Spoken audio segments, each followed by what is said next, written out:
Donc la majorité des maisons, quand vous êtes dans ces maisons-là, au bout d'un certain temps, vous sentez, lorsque vous marchez sur le carrelage là, comme si il y avait un creux. Voilà, comme s'il y avait un vide, comme s'il y avait un trou entre votre carrelage et le sol. Voilà, vous sentez que ce n'est pas plein. Hello, je suis Jessica Jedé, multi-entrepreneur en Afrique.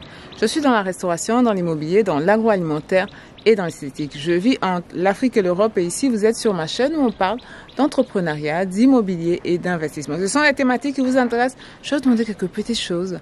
Activez la cloche de notification pour ne perdre aucune vidéo. Si vous êtes abonné, likez la vidéo, commentez la vidéo, partagez la vidéo et surtout pour ceux qui ne sont pas abonnés, abonnez-vous. Hello mes valeureux, aujourd'hui on est sur le site Wassia 1. Voilà, je suis montée sur le haut de la fondation. Vraiment, qu'est-ce qu'il ne faut pas faire pour vous, quoi. Regardez, je montre. Voilà, regardez où je suis. Voilà. Je suis sur le haut de la fondation. Si je me suis cassé la tête ici, là, vous allez cotiser pour m'envoyer à l'hôpital, je vous dis en même temps. Bien. Donc, aujourd'hui, je suis sur le site 1 de Wassia. Voilà. Et je vous montre où est-ce qu'on en est. On a fini ce qu'on appelle la fondation. Voilà. Vous voyez, on a partout. Je fais comme ça, je tourne. Je ne sais pas si on peut tout voir, mais bon, voilà. Donc, on a fini la fondation. Voilà. Tout est fini. Ici, c'est un site où il y a 4 villas. Voilà, 4 villas. Il n'y a pas 4 villas, en tout c'est 6 villas. 4 villas basses et puis 2 villas duplex. Mais là, ce que je vous montre, c'est les 4 villas basses. Voilà. De l'autre côté de la clôture, voilà, c'est là qu'on pourrait retrouver les duplex. Voilà. Donc, aujourd'hui, il y a un hélicoptère qui est en train de gâcher mon truc. Aujourd'hui, je veux vous parler de quelque chose de hyper important lorsque vous construisez vos maisons. Lorsqu'on construit les maisons en général. Voilà. Quelque chose qu'en Afrique ici, on pense être un détail, mais qui ne l'est pas. Voilà. On est là, je vous ai montré, on est dans la fondation. Là, si vous voyez qu'il y a du remblayage à faire. Voilà. Avant le remblayage, on va faire l'étanchéité parce qu'on est dans une zone où il y a de l'eau. Voilà, tout ça, c'est des endroits où il y a de l'eau. Voilà, Assini, Bassam, Port-Boué, voilà, c'est des endroits Marcory, c'était des lits de l'eau en fait. Et puis on a aménagé ça pour pouvoir y habiter. Voilà, donc si tu fais une fondation dans ce genre d'endroit-là, il faut réaliser l'étanchéité de la fondation. Voilà, pour avoir une fondation vraiment durable. Voilà. Mais c'est pas de ça qu'on va parler. Ça, c'est un problème aussi parce que je sais que les gens ne le font pas. Voilà, une fois qu'ils ont fait, bon, à nous aller, ils ne le font pas. Voilà, mais c'est pas de ça qu'on va parler aujourd'hui. Ce dont on va parler aujourd'hui, là, c'est le remblayage. Le remblayage dans la fondation. Les gens pensent que c'est un détail. Mon Dieu. Les gens pensent que c'est un détail alors que ce n'est absolument pas un détail. C'est pour ça que j'ai mis 90%, je ne vais pas mettre 90%, la grande majorité des maisons faites en Côte d'Ivoire, je ne sais pas pour les autres pays, mais ça ne m'étonnerait même pas. Parce que nous, les Africains, là, on a une façon de fonctionner qui est très similaire un peu partout. Voilà. Donc, la majorité des maisons, quand vous êtes dans ces maisons-là, au bout d'un certain temps, vous sentez, lorsque vous marchez sur le carrelage, là, comme si il y avait un creux. Voilà, comme s'il y avait un vide, comme s'il y avait un trou entre votre carrelage et le sol. Voilà, vous sentez que ce n'est pas plein. Souvent même, on conseille, si vous voulez acheter une maison, il faut prendre un bois ou quelque chose et taper dans le carrelage pour voir s'il n'y a pas de creux. Voilà, pour voir s'il n'y a pas de creux. Voilà, ça c'est pour le carrelage qui place mal aussi. Mais souvent aussi, c'est lié à la fondation. Voilà. C'est aussi souvent lié à la fondation. Parce qu'effectivement, il y a le problème de la colle qui n'est pas bien mise au niveau du carrelage. Mais le plus gros des problèmes même, c'est le fait que le fait que le remblayage ne soit pas bien fait. Voilà, donc on va parler aujourd'hui du remblayage dans nos pays qui n'est pas fait, qui crée vraiment beaucoup de désagréments. On pense que c'est un détail, mais ça ne l'est absolument pas un détail. Voilà. Lorsque vous faites le remblayage, la première des choses à faire, la première des choses à ne pas faire, c'est de prendre les cailloux, les bois, les déchets, les ordures pour les mettre dans le remblayage. Ça, je vois ça beaucoup. Voilà. Ce que les gens ont compris avec remblayage, il faut remplir, c'est tout. Peu importe avec quoi tu dois remplir, il faut remplir seulement. Non.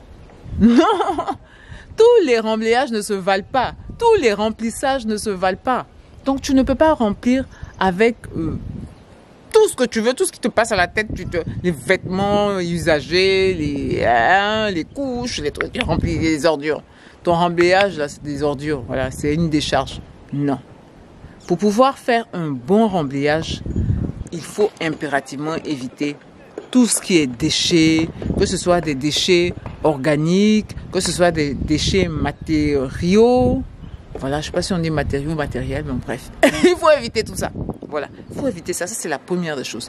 La deuxième des choses pour le remblayage qu'il faut éviter, ça, je vois ça encore beaucoup. Je vois ça. Il n'y a que ça, en fait. C'est avec quoi vous faites votre remblayage. Si vous avez beaucoup de terre argileuse, de terre latéritique, je vois les gens faire beaucoup de remblayage avec ça. Voilà, la terre rouge là. La majorité même des remblayages, c'est avec ça que les gens font.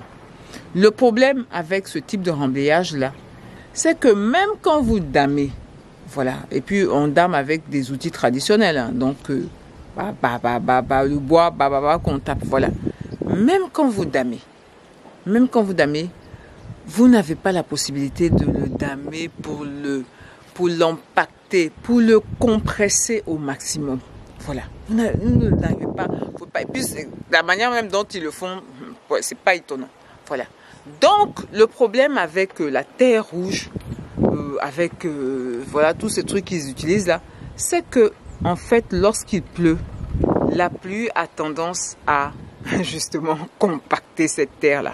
Même lorsque vous avez déjà construit votre maison, l'eau quand il pleut et que la terre qui est là est gorgée d'eau, bah la terre qui est un peu plus loin, c'est-à-dire dans les fondations, bah ça monte, voilà, ça monte et donc ça compacte le remblayage là, le remblayage qui est fait de terre rouge là, de cette fondation là. C'est pour ça qu'au bout d'un certain temps, avec ce genre de truc là, invariablement, en général, invariablement, vous avez justement ces différences là que vous sentez dans votre parquet, où le parquet sonne creux, parce que la terre rouge a été compactée. La terre, l'eau, au bout d'un certain temps, a réussi à encore plus compacter la terre. Donc, ça descend. Voilà. Au fur et à mesure que ça se compacte, ça descend. Ça descend. Et donc, ça fait descendre la terre. Voilà. Et donc, au bout d'un certain temps, si vous cassez même, vous allez voir qu'il y a un vide entre votre dallage et puis la terre qui est là. Voilà. Donc, c'est vraiment pas la bonne solution. Si vous voulez quelque chose de durable, de mettre de la terre rouge pour faire le remblayage. C'est pas le bon truc à faire. C'est vraiment pas le bon truc à faire. Voilà. Au niveau du remblayage encore, le troisième truc à ne pas faire, c'est, vous savez, les gens, quand ils finissent ils remplissent le trou et puis maintenant ils vont compacter ça. Ils vont ce qu'on a damé là, pam pour faire descendre. Mais en principe, il y a un certain centimètre de hauteur à chaque centimètre de hauteur, c'est-à-dire on va prendre par exemple 30 cm de hauteur, tu dois damer, tu dois compacter. Chaque 30 cm de couche, tu dois compacter. J'ai dit un chiffre comme ça, il n'y a pas dit c'est ça. Il n'y a pas dit c'est ça. C'est pas ce que j'ai dit. Je dis à un certain truc, tu dois compacter. Voilà. Et donc les gens ne font pas ça. Au meilleur des cas, même c'est ce que je vous ai dit, ils remplissent et puis ils se mettent à compacter. Mais ça là, ça fait rien. Ça fait rien. Ça va être stable sur le truc, mais au fil du temps aussi, même chose, ça va descendre. Parce que tu n'as rien fait. Tu n'as absolument rien fait. La quatrième des choses à ne pas faire, c'est le fait de ne pas utiliser de l'eau pour pouvoir compacter, quand vous compactez. Il y a des gens, ils dament ça au sec comme ça. Mais non, on a besoin d'eau pour pouvoir damer. On a besoin d'eau pour pouvoir compacter. Donc, je dis, c'est pas, les gens pensent que c'est quelque chose de simple. Ce que je dis, c'est des broutilles. C'est pas des broutilles. Si vous voulez bien construire, c'est pas des broutilles. C'est pas des broutilles. Donc, compacter avec de l'eau, c'est la base. C'est la base, c'est la base. Voilà. Donc là, je suis montée sur une autre fondation. Voilà, je vous montre où je suis. Vous allez voir que sur cette fondation-là, il y a encore le coffrage. Voilà. Ça, c'est des F4. Voilà. Des F4. Je ne sais pas si avec la réverbération, on voit. Voilà. Je vous montre un peu. Voilà, qu'est-ce qui est aux alentours. Là, il y a un duplex, tout juste en face. Et là, la dame, elle a commencé à nettoyer pour venir commencer à construire. Voilà.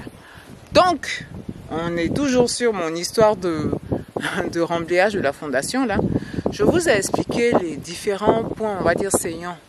Voilà, qu'il ne faut vraiment pas louper pour avoir un bon remblayage et donc une bonne fondation. Et donc un confort, lorsque vous êtes dans votre maison, vous n'avez plus le truc qui sonne, on aurait dit vous avez loupé quelque chose là, voilà. Et il y a plein d'autres points aussi, un peu plus à la marge, voilà, qu'il faut respecter pour avoir une bonne fondation, voilà. Mais bon, je ne vais pas vous les donner, il y a plein de choses à vérifier, hein. Sinon on ne va pas s'en sortir avec cette vidéo. Je vous ai donné des points vraiment très importants à vérifier, à surveiller lorsque vous construisez votre maison. Ou lorsque d'autres personnes même construisent vos maisons, veillez à ce que ces points-là soient réalisés pour avoir une bonne fondation et donc une bonne maison. Bien, mais valeureux, mettez-moi en commentaire si vous connaissez des gens qui ont des maisons où ça, vous savez, ça fait creux. Ou si vous-même, vos maisons, ça fait creux. Partagez la connaissance haut. Partagez l'information haut. Ça va aider tout le monde. Bien, je vais vous dire, portez-vous bien, prenez soin de vous et de votre famille, surtout n'oubliez pas, on avance ensemble.